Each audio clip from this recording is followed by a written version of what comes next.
52-year-old Mark Burley has been out of work for 4 years following an accident which left his eye damaged. But even before being told by the government to go and do some community work, he'd hit upon that idea himself.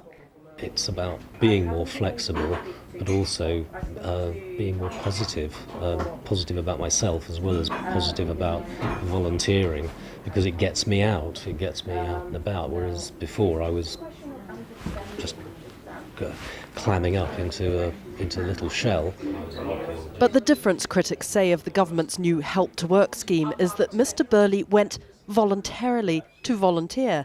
He wasn't threatened with losing his benefits. So this is how the government wants the scheme to work. Roughly a third of the long-term unemployed will be expected to come to a job centre every day. Another third will be asked to do intensive training, while another third will be expected to do community service, volunteering work.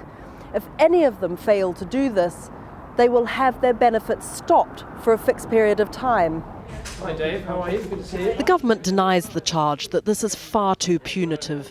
At a job centre plus in Essex, the Prime Minister and the Works and Pensions Secretary today, in fact, remained resolute in their message. No more culture of something for nothing.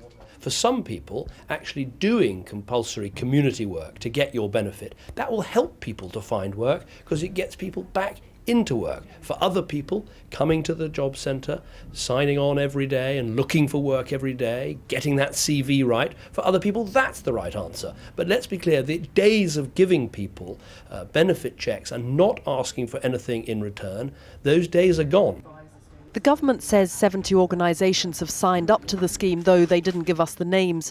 And charities such as Oxfam, the Salvation Army and the YMCA have said they won't take part.